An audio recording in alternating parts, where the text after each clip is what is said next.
Guys, ഇന്നും വീട്ടിൽ ഉമ്മയില്ലാത്തതിനാൽ അടുക്കള ഭരണം ഞാൻ ഏറ്റെടുത്തിരിക്കുകയാണ്. ബാക്ക്ഗ്രൗണ്ടിൽ നല്ല മഴ പെയ്തോണ്ടിരിക്കുന്നത്, തകർത്ത് പെയ്തോണ്ടിരിക്കുന്നത്. അപ്പൊ ഞാൻ പറയുന്നത് കേൾക്കാമോ എന്ന് എനിക്ക് അറിയത്തില്ല. ഞാൻ ഇന്ന് ചോറ് വെച്ചു, ഇനി നമുക്ക് കറി വെക്കാം. അപ്പൊ എനിക്ക് മൈൻഡിലുള്ള റെസിപ്പീസ് ഒക്കെ വെച്ചിട്ട് നമ്മളല്ലേ കഴിക്കുന്നത്.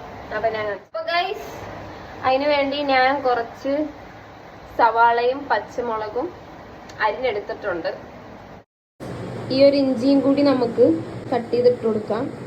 എന്താ അറിയില്ല, ഉമ്മയില്ലാത്ത ദിവസം ഇങ്ങനെ ഓരോന്നൊക്കെ ചെയ്യാൻ ഭയങ്കര ഇൻട്രസ്റ്റാണ്. ഞാൻ മണ്ണാർക്കാടുള്ള ദിവസങ്ങളിൽ എനിക്ക് മിക്കവാറും ഉമ്മ വെച്ചിരുന്ന കറിയാണിത്. എനിക്ക് അത്രയും ഇഷ്ടമുള്ളൊരു കറിയാണ് കേട്ടോ. തിന്ന് നോക്കിയിട്ടുണ്ടെന്നല്ലാതെ ഞാൻ സ്വന്തമായി ഇതുവരെ ട്രൈ ചെയ്ത് നോക്കിയിട്ടില്ല. പയറൊക്കെ കഴുകി ഞാൻ കുക്കറിലിടുന്നുണ്ട്.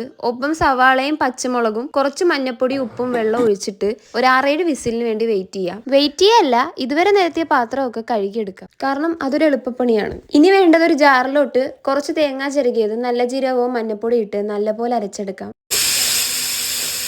കുക്കർ അവിടെ തകർത്ത് വിസിൽ അടിയോടടി. അപ്പൊ ഞാനിത് നല്ലപോലെ അരച്ചെടുത്തിട്ടുണ്ട്. അതിനിടയിൽ നല്ല ചൂടെണ്ണയിൽ കടുകും ഉണക്കമുളകും അതുപോലെ തന്നെ കുറച്ച് കറിവേപ്പിലയും കൂടി ഇട്ടൊന്ന് തൂമിച്ചെടുക്കാം. വേവിച്ച പയറിലോട്ട് നമുക്ക് അരപ്പ് ആഡ് ചെയ്ത് കുറച്ച് വെള്ളവും കൂടെ ഒഴിച്ച് നല്ലപോലെ ഇളക്കിയിട്ട് തൂമിച്ച് വെച്ച ഉണക്കമുളകും കടുകും കൂടി ഇട്ട് മിക്സ് ചെയ്യാട്ടാ. അപ്പൊ നമ്മുടെ കറി ഇവിടെ റെഡി ആയിട്ടുണ്ട്. ഞാൻ കുറച്ച് അരപ്പ് കൂട്ടിയിട്ടാണ് എടുത്തിട്ടുള്ളത്. ഈ ഒരു ഒറ്റ കറി തന്നെ എനിക്ക് ധാരാളമാണ് കേട്ടോ.